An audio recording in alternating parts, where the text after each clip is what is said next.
and for my positive psychology project, I did an interview application, and my topics of study are a few very important ones, especially for these times, flow and mindfulness.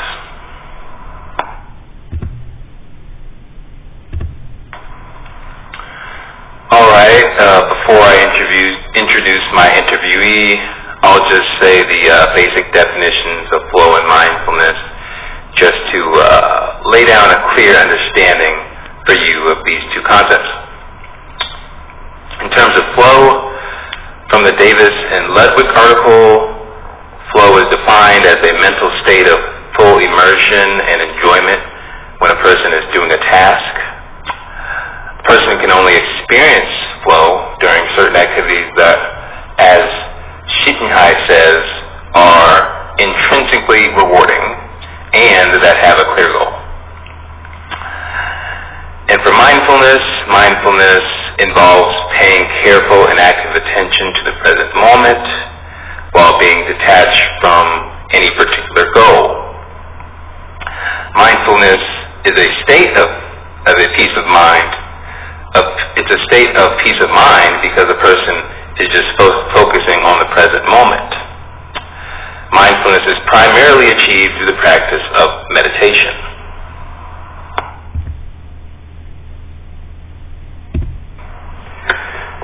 Alright, so since we got that out of the way, I can introduce my interviewee, whose name is Preston Avalar. He's a pre-med student, just like me. We've been best friends since sophomore year. And you know, over the course of the time we've met, I've observed that he had managed to develop a lot of the mentally supportive skills that most pre-meds would want. Like, you know, I saw his demeanor that before and during huge tests, he was effective at managing stress and keeping focus. He could study for multiple hours. I mean, 2 to 3 hours straight without getting distracted. When he goes study in the library, he can really zone in on some of the really hard, mentally draining subjects like biochemistry and physics for hours without having to check his Facebook or hopping on Netflix or anything like that.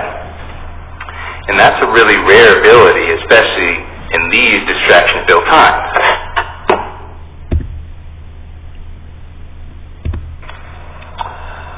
Of course, he didn't start out that way. He said he used to be a very neurotic person, a person prone to chronic overthinking, anxiety, and worry, the typical 2019 issues amongst many adolescents. So he had to work hard to get the mental state that he is in today by 5 years ago starting a couple of daily positive practices that bring mindfulness, focus, and peace of mind to his life. The first exercise that he does is 1 chapter of pleasure reading every morning. And the second practice is a 30-minute meditation session that he does daily. It is these 2 practices that display to me that Preston intentionally lives a positive lifestyle, and that is why I chose him for this interview.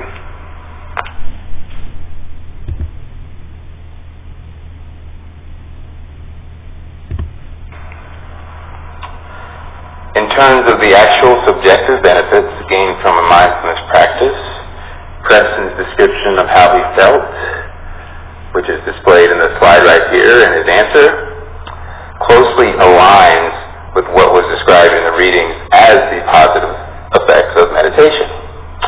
He said that his negative thoughts dissipated, his anxiety was gone, and even when the negative thoughts re-emerged, he was better at being conscious of them and then shifting his focus back to other things.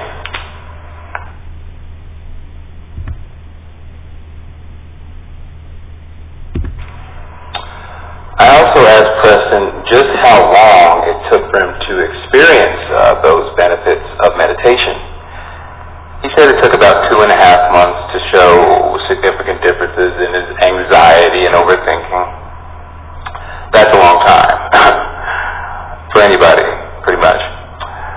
This raises the question of just exactly how long does it take for the average person to get the benefits of meditation.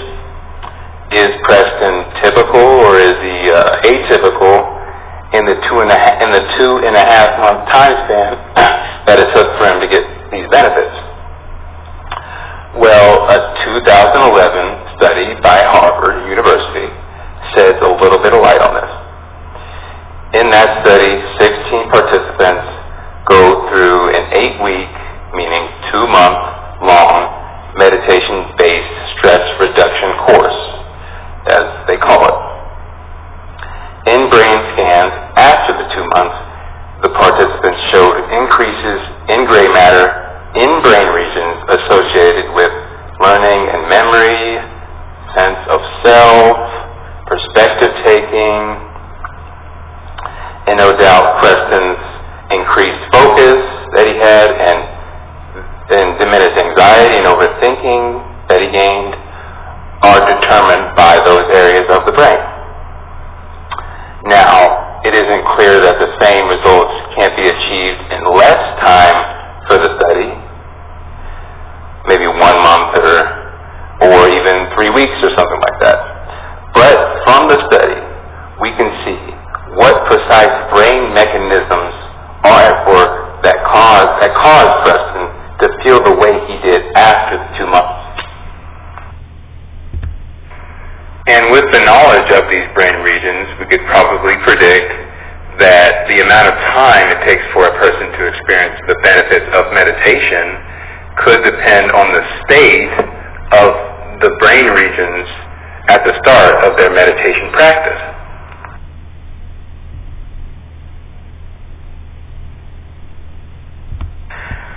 A person doesn't just have to rely on expensive brain scans to tell how long it might take for them to receive the positive benefits of meditation. They can also just know themselves, specifically just know their personality. You know, of course a person's personality is determined in large part by the state of their brain. Personality in previous studies has been shown to greatly influence a person's degree of mindfulness. A study by Glick found a negative correlation between neuroticism and mindfulness. I don't think there's a surprise there. Neuroticism is negative emotion. It is overthinking, worry, rumination, and all that, which is the complete antithesis of what it means to be mindful. Preston, as he said himself, is high on the continuum of neuroticism. So maybe that's why it took him so long to get over his anxiety, overthinking, and worry. And a person lower in neuroticism might only take about 3 to 4 weeks to alleviate those negative emotions. However, Preston is also a highly conscientious person. And from the study, it says that conscientiousness is positively correlated with mindfulness. So there's really no sure way here. There's a lot of complexity with it, but you can make an estimation or attempt to make an estimation of how long it might take you to get the benefits of mindfulness. But in any case, the people who are worried about how long it will take for meditation to positively impact their lives just need to know that most likely it will not happen overnight. They need to keep in mind that it is a practice, and like any other practice, just like any other uncomfortable exercise, it just gets better with perseverance and consistency.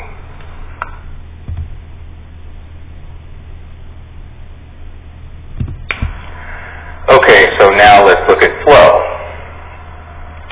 I asked Preston, why did you choose pleasure reading? He said that mornings were often the worst for him. He would get anxiety attacks. He would constantly ruminate on the past or incessantly think about his problems or the things that he's going to have to do during that day. And that reading helps him to get out of his head into someone else's problems and into someone else's story, and out of the story that goes on in his head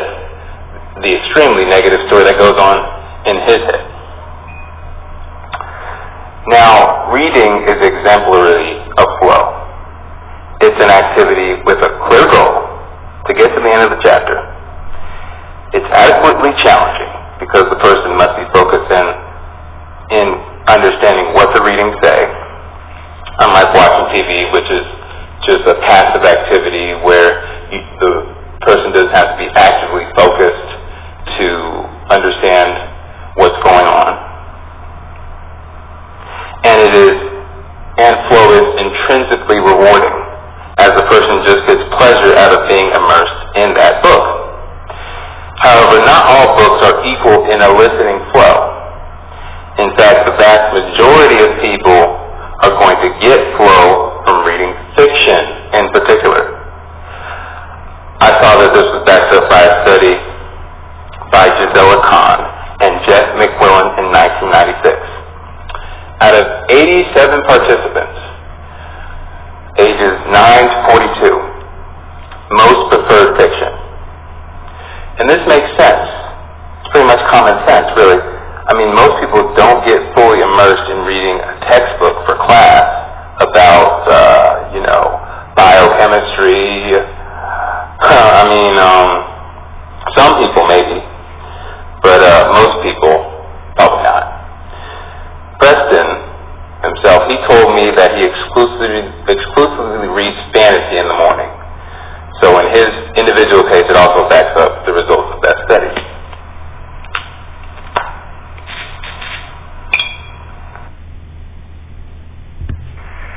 These findings very much interest me because I'm obsessed with fantasy myself.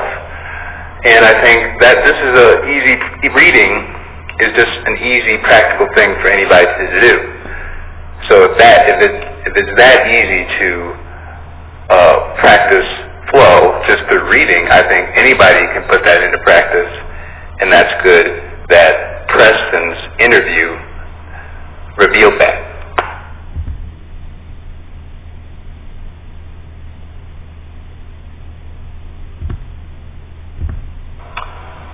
And lastly, this interview about ways to increase focus, productivity, and peace of mind, and decrease distractions, worry, anxiety, and overthinking couldn't be more relevant and more important to the times we are living in now.